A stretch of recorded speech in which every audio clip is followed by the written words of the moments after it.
Hathras case. सावधान सरकार, कहीं यह देश जलाने की साजिश के तहत किया गया हत्याकांड तो नहीं। हाथरस केस में जिस प्रकार से रोज नए खुलासे हो रहे हैं, वह इस मामले को संदिग्ध बनाते जा रहे हैं। इस मामले को जिस प्रकार से शुरुआत से ही मीडिया, विपक्षी दलों व जातिवादियों द्वारा तूल दिया गया और राज्य व देश को जातिवाद के दंगों में झोंक देने की कोशिश हुई, इसके बाद इसमें विदेशी फंडिंग व आतंकवादी कनेक्शन सामने आया। इससे इसकी संदिग्धता बढ़ती ही जा रही है। इस मामले में नक्सली महिला के होने के खुलासे से यह मामला बेहद संदिग्ध हो गया है। बताया जा रहा है कि वह महिला लड़की के साथ हुई घटना के तुरंत 2 दिन बाद ही इस परिवार में आ गई थी, जबकि उसका परिवार से किसी प्रकार से कोई पारिवारिक रिश्ता नहीं है। उसके बावजूद वह न्यूज 18 के पत्रकार के अनुसार बड़ी ही उग्रता से पत्रकारों को जवाब दे रही थी। उससे लगता है कि उसका परिवार से घनिष्ठ सांगठनिक रिश्ता है। इसके अलावा उसका परिवार पर विशेष प्रभाव भी दिखाई दे रहा है, क्योंकि उसके आने के बाद ही परिवार ने लगातार अपने बयान बदले हैं। जिस प्रकार से यह सिलसिला चला है, उससे लगता है कि कहीं साजिशन हत्याकांड तो नहीं है, जिसको देश जलाने के लिए निर्मित किया गया था। सरकार को सावधानी से इस मामले के कई पहलुओं पर अलग अलग जांच करानी चाहिए। जिस प्रकार से लड़की के मोबाइल में लड़के के मोबाइल की कॉल डिटेल सामने आई है और पीड़िता के पक्ष से लड़के के मोबाइल पर ज्यादा कॉल की गई हैं, उससे लगता है कि कहीं यह प्रायोजित लव मैटर तो नहीं है, जिसमें लड़की का परिवार तथा लड़का एक उपकरण के रूप में इस्तेमाल किए गए हो। एक अंदेशा ऐसा भी लगता है कि इस लड़की को ठाकुर लड़के से प्यार के लिए इसी भाभी बनी महिला ने उकसाया हो और उधर इसके परिजनों को इसके खिलाफ भड़काया हो। यह भी संभव है कि यह फोन से ही परिवार को संचालित कर रही हो। दूसरी ओर इस घटना के लिए धन के इस्तेमाल की संभावना से भी इनकार नहीं किया जा सकता है। इसके अलावा जिस प्रकार से विशेष मीडिया संस्थानों ने उस समय देश में हुई अन्य गंभीरतम घटनाओं से अपना ध्यान हटाकर केवल इसी मुद्दे को हवा दी, और वह भी तथ्यों को तोड़ मरोड़ कर, और इस मामले में न्याय को बंदी बनाने की कोशिश की गई तथा इसे जातिवादी रंग दिया गया। इससे लगता है कि यह एक अंतर्राष्ट्रीय साजिश है, जिसमें देश के सारे राष्ट्र विरोधी तत्व एक स्थान पर शामिल किए गए हैं। सरकार को इन मीडिया समूहों की भी जांच करानी चाहिए। खास बात यह है कि इस मुद्दे पर पीड़िता का नाम न बताने की सुप्रीम कोर्ट की शर्त की भी अवमानना की गई। मीडिया संस्थानों ने लगातार अपने मंचों से पीड़िता की जाति का ढोल भी बजाया। इन्होंने समाज का माहौल खराब होने की भी चिंता नहीं की। इससे लगता है यह प्रायोजित मुद्दा था, जिसे हर स्तर से हवा देकर देश में आग लगाने का षड्यंत्र था। कम से कम मीडिया संस्थानों के व्यवहार से तो ऐसा ही लगता है।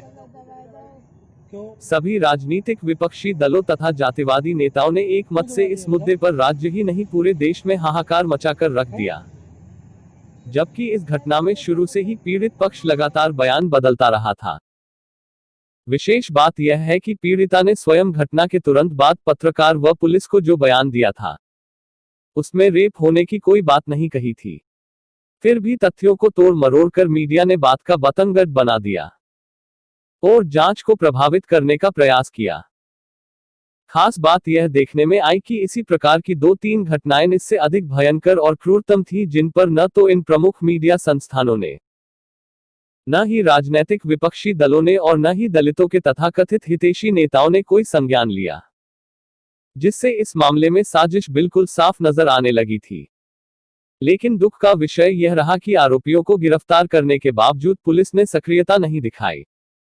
अगर पुलिस तुरंत ठीक से तफ्तीश कर लेती तो शायद पीड़िता बच जाती और मामला अब तक खुल गया होता, और इन जातिवादियों, आतंकवादियों व राजनीतिकों की साजिश का समय से पहले पता लग जाता। अब एसआईटी की जांच जब शुरू हुई और पीएफआई व नक्सली संगठनों के साथ ही विदेशी हाथ तथा विदेशी धन की बात सामने आ रही है, इससे मामले की गंभीरता बहुत बढ़ जाती है। इस मामले का जब बहुत गहराई से अध्ययन किया जाएगा तो बहुत परतें खुलेंगी। अभी तक जो खुलासा हुआ है उसमें विदेशी व आतंकवादी कनेक्शन तो साफ पता लग ही चुका है। विश्वास यह भी है कि इसमें राजनीतिक, जातिवादी, मीडिया व नक्सली कनेक्शन जरूर निकलेगा। बस मामले की जांच प्रभावित न हो। क्योंकि इस मामले में जो लोग हैं वे बहुत ही प्रभावशाली लोग हैं जो जांच को प्रभावित करने का जी जान से प्रयास करेंगे।